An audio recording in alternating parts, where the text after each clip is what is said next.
நண்பர்களுக்கு இந்த 2026 யோகமா அப்படின்னு கேட்டிங்கன்னா, கண்டிப்பாக சொல்கிறேங்க, யோகம் இருக்குது.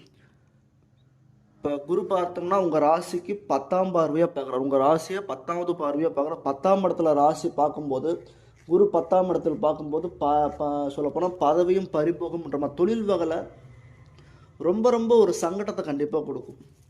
என்னங்க பண்ணுறது, ஏது பண்ணுறது தெரிலங்க, இந்த தொழில் இருக்கலாமா இல்லை வேறு தொழிலுக்கு போகலாமா அப்படின்ற எண்ணங்கள் இருந்துக்கினே இருக்கும்.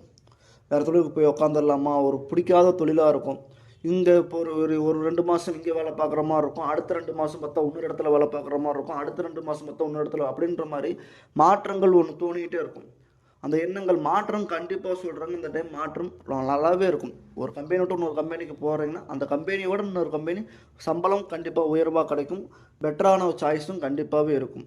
உங்களோட மாற்றம் மிகப்பெரிய ஒரு யோகமாக கண்டிப்பாகவே இருக்கும். அது மட்டும் இல்லாமல் இந்த டைமில் உங்களுக்கு யோகமான விஷயம் என்ன அப்படின்னு பார்த்தோம்னா, மெயின் விஷயம் பிஸ்னஸில் ஏற்கனவே இன்வெஸ்ட்மெண்ட் பண்ணிட்டேங்க, ஒரு வியாபாரமும் இல்லைங்க, ஒரு முன்னேற்றமே இல்லாமல் வாழ்க்கையை ஓடிட்டுருக்குறேங்க, பிஸ்னஸ் போட்டு ஒரு மன வருத்தமாக இருக்குது, மனசே ரொம்ப ஒரு பாதகமாக இருக்குது அப்படின்றவங்களுக்கெல்லாம் பார்த்தா கண்டிப்பாக இந்த 2026 மே மாதத்துக்கு பிறகு குரு சொல்லப்போனால் உங்கள் ராசியில் இருந்து கடகராசிக்கு பயணம் பண்ணி உங்கள் ராசியை 9ஆம் பார்வை பாக்கியாதிபதியில் பார்க்கும்போது கண்டிப்பாக சொல்கிறாங்க, உங்களுக்கு தொழில் வகையில் ஒரு மிகப்பெரிய ஒரு மாற்றங்கள் கண்டிப்பாகவே தேடித்தரும்.